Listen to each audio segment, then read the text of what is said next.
Olá! Neste vídeo vou falar sobre movimentos circulares uniformes.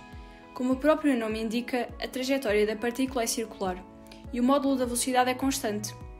A velocidade tem o sentido do movimento e é tangente à trajetória em cada ponto. Como vimos, o módulo da velocidade no movimento curvilíneo só permanecerá constante se a força resultante for perpendicular à velocidade. E por isso, no movimento circular uniforme, a força resultante é sempre perpendicular à velocidade e aponta para o centro da trajetória, designando-se por força centrípeta. De acordo com a segunda lei de Newton, a aceleração tem a direção e o sentido da resultante das forças. Logo, também ela é perpendicular à velocidade e aponta para o centro da trajetória, designando-se por aceleração centrípeta. Neste movimento, para além da velocidade, também a força resultante e a aceleração são constantes. Vamos caracterizar as grandezas que descrevem este movimento. Em primeiro lugar, o período t é o tempo que o corpo demora a efetuar uma rotação completa, e a sua unidade SI é o segundo.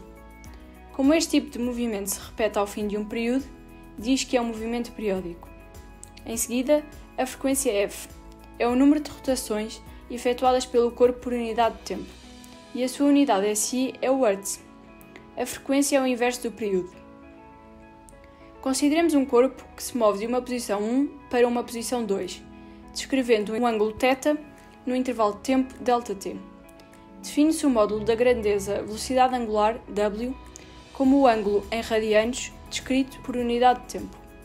Assim, a sua unidade SI é radianos por segundo, e W igual a θ sobre ΔT igual a 2π sobre t igual a 2π vezes f.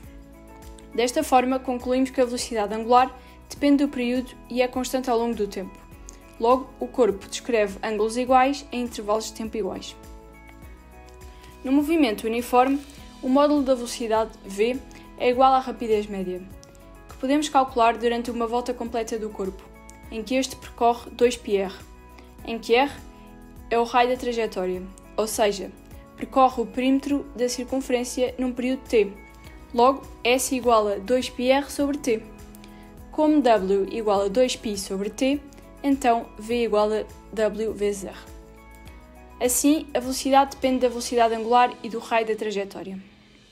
O módulo da aceleração centrípeta no movimento circular é dado por AC igual a V ao quadrado sobre R, dependendo por isso da velocidade angular e do raio da trajetória.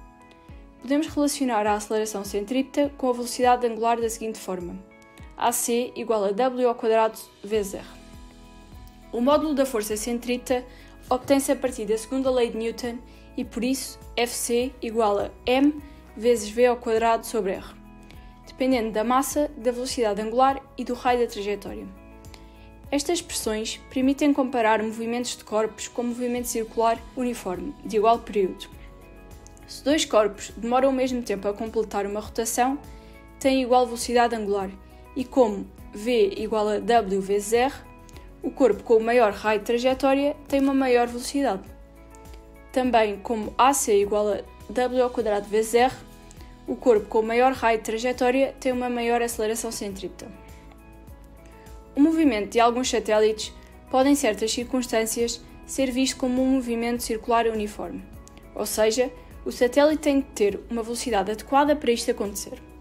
No satélite, a única força que atua é a força gravítica, e a aceleração é a centrípeta. Combinando a segunda lei de Newton com a lei da gravitação universal, vem que Fg igual a m vezes ac. E, portanto, a velocidade do satélite é v igual a raiz quadrada de constante gravitacional vezes a massa da Terra sobre r, em que r é igual ao raio da Terra mais a altitude do satélite. O módulo da velocidade não depende assim da massa do satélite, e é tanto maior quanto menor for o raio da órbita. Também o período de rotação do movimento do satélite pode ser descrito como t igual a 2π vezes a raiz quadrada de r ao cubo sobre a constante gravitacional vezes a massa da Terra. Logo, o período é independente da massa do satélite e é tanto maior quanto maior for o raio da sua órbita. Um satélite geoestacionário é um satélite cujo período é igual ao período de rotação da Terra, ou seja, 24 horas. Este orbita no plano equador terrestre.